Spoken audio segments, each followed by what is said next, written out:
que a família deve procurar um pediatra? Antes do bebê nascer. Antes do bebê nascer? É durante a gestação. É o pré-natal quem faz é o pediatra? É o pré-parto, né? A consulta, na verdade, quem faz o pré-natal é o obstetra. É o obstetra mas mesmo, a gente né? tem o acompanhamento pediátrico no pré-natal, que a gente fala consulta pré-parto, né? Olha só, não faz sentido você se prepara para o parto, monta o enxoval, né? Faz tudo aquilo, aí o bebê nasce. E agora? Como é que você vai... Né? Chegou o bebê. A gente lembra muito do parto, mas e o depois? O depois é que é o problema, né? O bebê nascer, tá tudo bem. E como é que cuida? E como é que eu sei que tá tudo bem? E como é que eu identifico os problemas? E até no próprio, lá na hora do nascimento, eu vejo muito. Ontem eu vi até uma influencer bem famosa na internet falando assim, ela tá grávida, ela... eu já escolhi meu obstetra, minha enfermeira obstétrica, mas eu não escolhi pediatra. Precisa? Gente, o pediatra na sala de parto, ele é a figura principal, só que as pessoas não entendem isso. Você fez um pré-natal lindo, seu bebê nasceu em parada cardiorrespiratória, acabou. Se não tiver um profissional habilitado para reanimar, acabou ali seu sonho, né? E esse é o pediatra. E esse é o pediatra. Porque as pessoas acham que o obstetra o bebê vai nascer e aquilo ali é o obstetra que vai resolver. E não é. O obstetra, né? ele vai fazer só a retirada. Ele tirou o bebê, acabou. A retirada. Acabou com ele já não é mais com ele, é com o pediatra. E a gente, o que acontece? Assim, eu fiz muita sala de parto, né? Hoje eu faço pediatria geral, mas eu faço sala de parto. E durante a faculdade eu fiz milhares, assim, de salas de parto.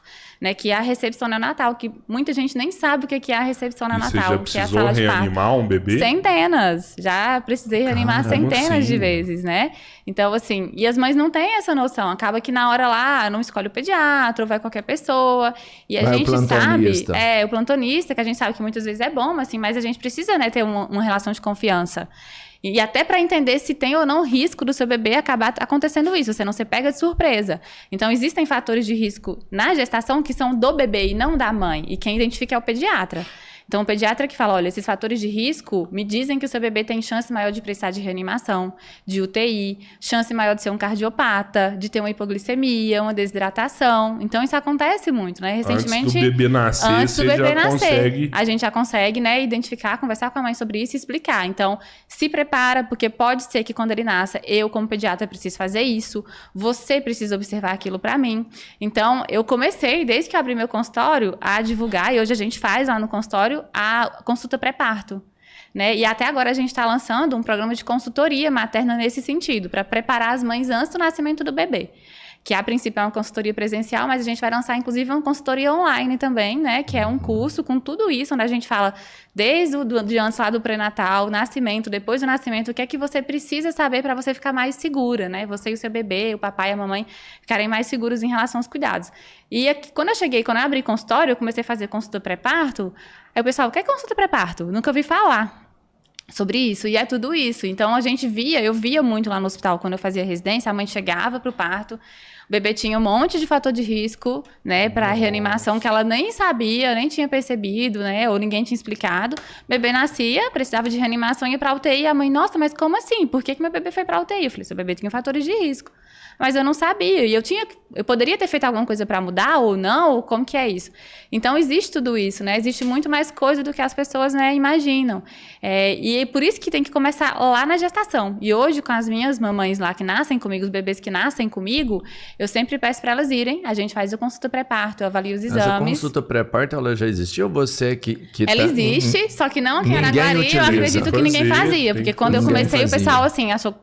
Assim, não que os outros pediatras não saibam disso, eles sabem, sim, né, gente? Mas assim, a população não era uma coisa que não feita, sabe. não era uma coisa feita. Que não busca. Ela existe, só que não era uma coisa feita, divulgada. Eu acho que nem só aqui, acho que a nível de Brasil ela não era muito bem divulgada. Agora começou-se muito mais a falar sobre consulta pré-parto por causa, né, das redes sociais também, que a gente acaba difundindo muito conhecimento e fala-se mais. Mas quando eu cheguei, era totalmente novidade. As mães falavam assim, nossa, ia me procurar para fazer sala de parto, eu falava, olha, marca a sua consulta pré-parto, mas consulta pré-parto com pediatra? Como assim? Você vai fazer pré-natal? Eu falei, não, eu quero saber do bebê. O meu paciente está na sua barriga, eu preciso saber como é que ele está e como é que ele vai estar depois do nascimento.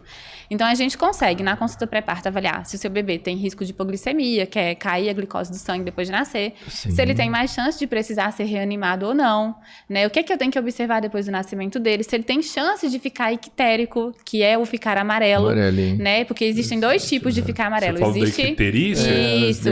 Todos os meus ficam, batata. E a gente tem dois tipos de icterícia. A gente tem a fisiológica, que resolve resolve sozinha, e a patológica, que se você não tratar, ela tem sequelas pro resto da vida. Com aquele banhozinho de luz. Com banho de luz ou com transfusão, dependendo da gravidade. Tem bebê que tem uma icterícia tão grave que precisa transfundir.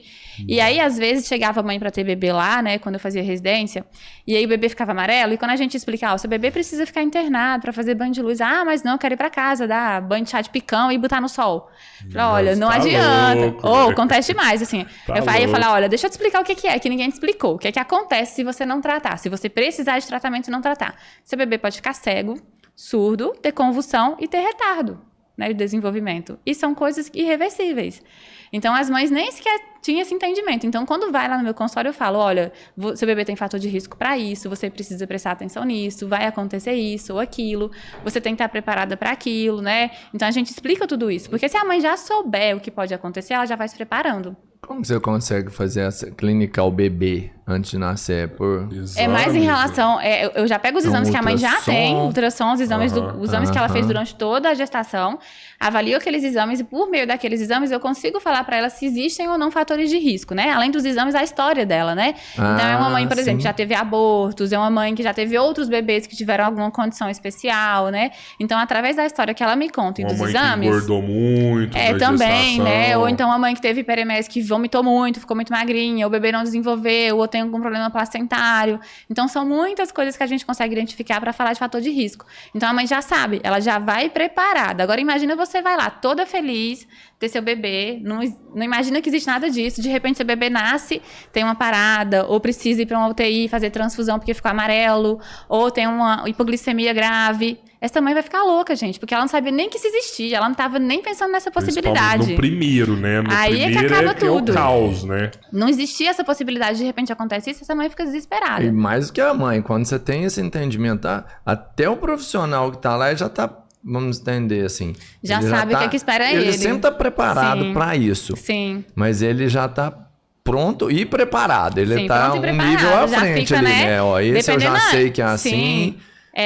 Já vou, aliás, primeiro, né? Não sei se tem um protocolo seguido, mas... Luana, quando é a consulta pré-parto? Porque tem neném que nasce prematuro. A mãe tem que procurar com 6 meses, com 7 meses? Geralmente, a orientação formal, né, que seja feita por volta de 34 semanas, né, que é um pouquinho tarde mesmo. Só que se essa mãe já tem um histórico, né, de prematuridade, um bebê que nasceu prematuro antes, né, ou alguns fatores que identifique a possibilidade de prematuridade. Então, é um bebê que está com restrição de crescimento, ou é uma mãe que está hipertensa, essa mãe ela pode ir antes, né. A partir do segundo trimestre, passou o primeiro trimestre, no segundo trimestre, que seria depois aí mais ou menos por volta de umas 20 semanas, ela já pode ir lá no consultório pra gente conversando, né? Então, a gente tem como a gente identificar fatores também que podem levar à prematuridade. Claro que às vezes não tem como fazer isso, né? Às vezes a gente não consegue identificar, acontece algum problema lá no meio do caminho mais urgente, o bebê nasce prematuro, mas se a gente sabe que tem chance de ser prematuro, a gente procura antes, pode procurar lá com 20 semanas, 22 semanas, né?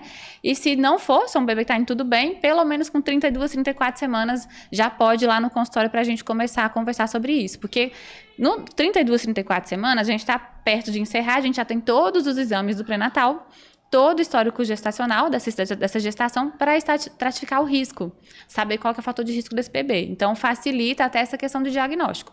Se a gente vai muito cedo, a gente começa a pensar em possibilidades, mas a gente vai ter que acompanhar mais tempo para poder estratificar esse risco do bebê. Mas ela pode, né? Eu tô com 12 semanas, eu já quero começar a acompanhar. Pode ir, ela pode ir pra gente conversar, né? Começar um acompanhamento. E é por isso também que a gente criou essa questão da consultoria. A consultoria pode ser feita, engravidei hoje, estou com 5 semanas, quero fazer a consultoria. Já pode ir lá fazer a consultoria. Que a gente vai ensinar tudo isso, né? E muito mais do que isso lá. Uma coisa que eu achei legal, assim, no seu trabalho, assim, que além de você ser uma médica nova, tudo, você traz essa modernidade pro seu consultório também. Pelo pouco que eu vi, né? Tipo, fui marcar a consulta pro meu filho com você, eu marquei